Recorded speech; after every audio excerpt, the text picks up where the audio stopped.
और दूसरा तरीका यह है, या तो हम इस आइडिया का यूज करते हुए उसके अंदर चले जाएं, और क्योंकि हम पहले से गिरे हुए हैं तो हमें इनमें से कुछ रास्ता तो चुनना ही होगा। नितिन की बात सुनने के बाद में भीड़ ने सहमति से सिर हिला दिया और उनके पास में कोई और विकल्प नहीं था, इसीलिए वो कोशिश करने के अलावा कुछ और कर भी नहीं सकते थे। और फिर वह सभी एक साथ बोले, अच्छा ठीक है प्रिंसिपल नितिन, हम सभी तैयार हो गए हैं। अब आप बताइए आपके पास में क्या आइडिया है।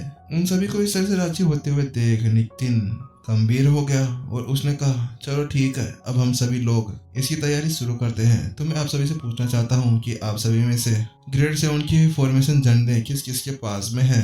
मैं उनके साथ में आगे जाऊंगा और उसके बाद में हम सभी गोल्डन ओरिजिन कढ़ाई के अंदर फिट हो जाएंगे, क्योंकि गोल्डन ओरिजिन कढ़ाई इतनी बड़ी तो है कि हम 30 को उसके अंदर आराम से बिठाया जा सके बिना किसी तंग जगह के, क्योंकि उस ग्रुप के अंदर सभी की स्पीड एक जैसी नहीं थी। और अगर वह गोल्डन ओरिजिन कढ़ाई के अंदर चले जाएंगे तो गोल्डन ओरिजिन कढ़ाई की स्पीड इतनी तो है कि वह उन सभी को एक साथ नीचे ले जा सकेगी, और उसके साथ में उनको थोड़ी देर गर्मी से भी राहत मिल जाएगी, और इससे सुरक्षित रास्ता उनके पास में कोई सा भी नहीं था।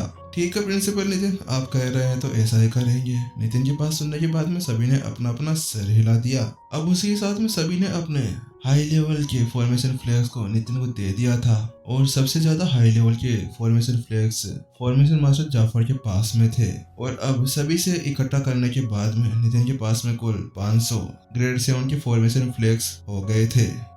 हाँ ये ठीक है, इतने सारे शायद हमारे लिए पर्याप्त होंगे। उसके बाद में नितिन अपनी ठुड्डी के नीचे हाथ फेरते हुए सोचने लगा, अब हमें इसके बारे में सोचना होगा कि अब यहाँ पे कौन सा फॉर्मेशन लगाया जाए जिसके साथ में ऊर्जा को इकट्ठा करते हुए उसी की तरफ भेज दिया जाए। और उसके लिए हमें सबसे हाई लेवल की एक फॉर्मेशन ही चाहिए होगी, क्योंकि कोई नॉर्मल फॉर्मेशन का तो इसके अंदर कोई काम ही नहीं है। उस फॉर्मेशन की कम से कम ग्रेड 7 तक होनी चाहिए। उसके बाद में नितिन जल्दी से जाफर की तरफ मुड़ा और उनसे पूछा, फॉर्मेशन मास्टर जाफर, आप रोसात साम्राज्य के मास्टर टीचर पवेलियन के फॉर्मेशन मास्टर हैं, तो उसके हिसाब के आपके पास में फॉर्मेशन से रिलेटेड कुछ किताबें तो होनी चाहिए, और कुछ ब्लूप्रिंट्स भी मिल जाए तो वो भी अच्छा होगा। नितिन की बात सुनने के बाद में जाफर ने अपना सिर हिला दिया, हाँ मेरे पास है तो सही, लेकिन वो इतनी ज्यादा भी नहीं है। लेकिन फॉर्मेशन मास्टर जाफर थोड़े बहुत परेशान भी थे कि आखिरकार इतनी देर पहले तो ये बड़ी बड़ी बातें कर रहे थे, फॉर्मेशन लगाएंगे, ये करेंगे, वो करेंगे, लेकिन अब इन्हें किताबें पढ़ने से क्या मतलब आ गया। इन्हें तो यहाँ पर एक फॉर्मेशन लगानी चाहिए थी। आखिरकार ये लास्ट टाइम में किताबें पढ़कर क्या कर लेना चाहते हैं। ये तो वही बात हो गई कि एक रात जग कर पेपर देने चले जाओ। उसके बाद में नितिन सभी की तरफ पलटा और उनसे भी कहा, अगर आप लोगों के पास में भी कुछ फॉर्मेशन से रिलेटेड बुक्स हों तो उन्हें बाहर निकाल दीजिए। मुझे आपसे उन सभी को उधार लेने की जरूरत है, क्योंकि जो अब मैं फॉर्मेशन लगाने जा रहा हूँ वह हमारे जीवन के लिए है, और जितना अच्छा होगा उतना ही हमारा जीवन बचेगा, इसीलिए मैं उसके अंदर कोई भी डील नहीं देना चाहता। नितिन की बात सुनते सभी ने अपना अपना सिर हिला दिया और अपनी स्टोरी के अंदर से ग्रेड 7 के ऊपर फॉर्मेशंस की बुक्स बाहर निकाल दी, और जाफर के पास में भी कुछ 2007 लेवल के ऊपर की फॉर्मेशन की किताबें पड़ी हुई थी। अब नितिन उन सभी किताबों के पास में चला गया और उन्हें अपने हाथ में पकड़कर उन सभी को कॉपी कर लिया और स्वर्ग की लाइब्रेरी के अंदर इकट्ठा कर ली, और फिर वह अपनी चेतना को स्वर्ग की लाइब्रेरी के अंदर ले जा चुका था, और वहीं दूसरी तरफ बाहर की ओर अपनी बॉडी को किताबों के पास में ले जाकर ऐसे दिखा रहा था जैसे कि वह उन सभी बुक्स को पढ़ रहा हो। 2 घंटे बाद अब वह ग्रेड 7 की सभी फॉर्मेशंस को अच्छी तरह से आत्मसात कर चुका था। फिर वह अपनी आंखें खोलता है और सभी से कहता है, ठीक है, मैंने अपनी पढ़ाई पूरी कर ली है, अब आप सभी अपनी अपनी किताबें वापस ले सकते हैं, नितिन ने सभी से कहा। उसके बाद में नितिन ने वापस से अपनी आंखें बंद कर ली और वह सोचने लगा कि यहाँ पर कौन सी फॉर्मेशन लगेगी और वहाँ की गणना करने लगा। नितिन की समझ अब 7 स्टार फॉर्मेशन मास्टर तक की हो चुकी थी, यहाँ तक कि 8 स्टार फॉर्मेशन मास्टर के प्रथम लेवल के फॉर्मेशन मास्टर्स भी उसका सामना नहीं कर सकते थे। अब वह स्वर्ग की लाइब्रेरी के अंदर एक नई फॉर्मेशन के बारे में सोचने लगा जो स्वर्ग से रिलेटेड थी। कुछ देर सोचने के बाद में अब उसने एक फॉर्मेशन के बारे में सोच लिया था। वह ग्रेड 7 की सीकर की फॉर्मेशन थी, उसका नाम था स्वर्ग की रिवर्सल फॉर्मेशन। लेकिन उस फॉर्मेशन को देखने के बाद में नितिन की आंखें सिकुड़ गई, क्योंकि उस फॉर्मेशन को एक्टिवेट करने के लिए कम से कम आत्मा बहुत ही ज्यादा हाई लेवल पर होनी चाहिए थी, जिसकी एनर्जी के साथ में ही उस फॉर्मेशन को वो एक्टिवेट कर सकता था। और क्योंकि अभी नितिन की आत्मा का लेवल ट्रांसेंड लेवल 9 के ऊपर था, इसीलिए वह इस फॉर्मेशन को इस लेवल के साथ में तो बिल्कुल भी एक्टिवेट नहीं कर सकता था। उसने मन ही मन में सोचा, नितिन अब जब तक तू अपने आत्मा का लेवल नहीं बढ़ा लेता, जब तक तू यहाँ पर कुछ भी नहीं कर सकता। वास्तव में नितिन की आत्मज्ञानी होने के बाद में संत लेवल के किसी भी लड़ाकू से बहुत ज्यादा ताकतवर थी, लेकिन वास्तव में अभी भी ग्रेड 7 की उस फॉर्मेशन को एक्टिवेट करने के लिए इसकी ताकत बहुत ज्यादा कम थी। वास्तव में क्योंकि इस ग्रेड 7 की फॉर्मेशन को एक संत लेवल स्टेज 4 के लड़ाकू के आत्मा के तौर पर बनाया गया था, जबकि नितिन की आत्मा के अंदर संत लेवल स्टेज 4 के लड़ाकू की आत्मा जितनी ही ताकत थी, लेकिन फिर भी इस फॉर्मेशन को चलाने के लिए उसके अंदर उतनी ज्यादा आत्मा एनर्जी नहीं थी।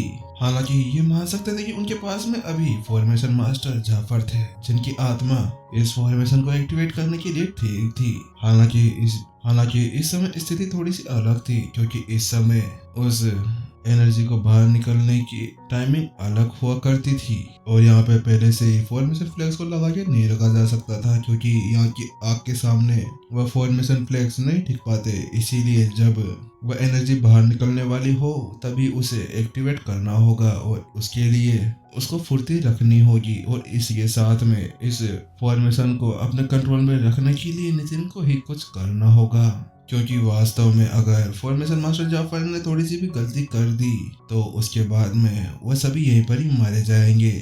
इतना सब कुछ सोचने के बाद में नितिन ने जल्दी से भीड़ की तरफ देखा और उनसे कहा, मैंने इस फॉर्मेशन के बारे में सोच लिया है कि इसे कैसे एक्टिवेट करना है, लेकिन उसके लिए मुझे थोड़ी सी तैयारी करनी होगी, और इसके लिए मुझे फिर से लावा के अंदर जाना होगा। हो सकता है कि उसके अंदर जाने के बाद में मुझे थोड़ी बहुत टाइम लगे, लेकिन फिर भी इसके बाद में आप लोगों को वहां पर आकर मुझे नहीं देखना है, क्योंकि नितिन इस समय अपनी आत्मा को विकसित करने की कोशिश कर रहा था, और उसे पता था कि इसके अंदर समय लगने वाला था, और इसी वजह से उसने पहले ही सोच लिया था कि इन सभी को वहां पर आने से मना करना होगा, वरना इन सभी को पता चल जाएगा कि वह एक आत्मा ज्ञानी है। और ये भी हो सकता था कि उसकी चिंता करने पर वह उसके पीछे पीछे वहां पर नीचे आ जाते। उसके बाद में नितिन ने उनसे कहा, और मैं इन झंडों को लगाने के लिए इनकी स्थिति का गणना करने के लिए डिंगडिंग के अंदर बैठकर लावा के अंदर प्रवेश करने जा रहा हूँ। नितिन की बात सुनने के बाद में भीड़ ने अपना सिर हिला दिया, और कुछ और देर चर्चा करने के बाद में अब नितिन फिर से गोल्डन अर्जुन कढ़ाई के अंदर बैठ जाता है, और उसके साथ में वह फिर से लावा के अंदर चला जाता है। इस बार उसने एक ऐसी जगह चुनी जो उस एनर्जी से दूर थी, जो बार बार उस लावा के अंदर से निकल रही थी, क्योंकि इस बार वापस से वह वाला खतरा नहीं लेना चाहता था। और इस बार पहले की तरह उसने फिर से गोल्डन अर्जुन कढ़ाई को 10 मीटर की गहराई के अंदर ले जाने के बाद में वहीं पर ही रोक दिया। उसके बाद में उसने सारी तैयारी कर ली थी, लेकिन जैसे ही वह अपनी आत्मा को बाहर निकलने वाला था, अचानक से उसको कुछ याद आता है। उसी के साथ में अपनी स्टोरी रिंग के अंदर से अपने क्लोन को वो बाहर निकाल लेता है, और उससे कहता है कि तुम्हें भी अपनी आत्मा की यहाँ पे साधना कर लेनी चाहिए, क्योंकि तुम्हारी आत्मा इससे और भी ज्यादा स्ट्रॉन्ग हो जाएगी। क्योंकि नितिन भी जानता था कि उसके क्लोन को पावर बढ़ाने के लिए बहुत ही ज्यादा एनर्जी की जरूरत होती थी, क्योंकि उसकी क्लोन की पावर उससे भी ज्यादा थी और उसका क्लोन उससे भी ज्यादा भुक्कड़ था।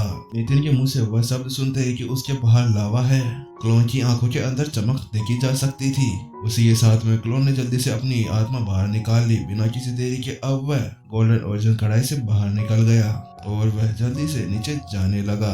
अपने क्लोन को इतनी ज्यादा जल्दी करते हुए देख नितिन की आंखें फटी रह गई। वास्तव में मैं जानता था ये बहुत ही ज्यादा लालची है, हर बार बस इसको तो ऊर्जा चाहिए, उसके पीछे ये कुछ भी कर सकता है। देखा नहीं कितनी तेजी से यहाँ से भाग गया। ये नहीं कि मुझे थैंक यू बोले, नहीं थैंक यू तो क्या बोलेगा वो, इतना ज्यादा लालची इंसान है ये, पता नहीं किसके ऊपर गया है ये। चलो अब वो चला गया तो अब अपने चलने की बारी है। उसके बाद में नितिन ने अपनी आत्मा को भी अपने शरीर से बाहर निकाल लिया, और उसके बाद में अब से वह फिर से नीचे जाना शुरू कर देता है, और फिर से 10 मीटर, 20 मीटर, 30 मीटर, 40 मीटर, और पलक झपकते ही वह अब 50 मीटर पर पहुंच चुका था। क्योंकि वास्तव में तापमान जितना ज्यादा अधिक होगा उसकी आत्मा उतनी ही अधिक शक्तिशाली होती जाएगी। क्योंकि अभी ऊपर की स्थिति के अनुसार यहाँ पर ज्यादा गर्मी थी उसकी आत्मा के लेवल के हिसाब से, इसीलिए यहाँ पर उसकी आत्मा की साधना बढ़ने में और ज्यादा स्पीड हो जाएगी। उसके बाद में नितिन वहीं पर रुक गया और अपने आसपास देखने लगा। वह देखना चाहता था कि आखिरकार उसका क्लोन कहाँ पर गया। अचानक से नितिन ने चारों तरफ देखने के बाद में नीचे की ओर देखा तो उसने पाया कि उसका क्लोन वास्तव में उसके आगे निकल चुका था और फिर से उसने निराशा से अपनी सर हिला दिया।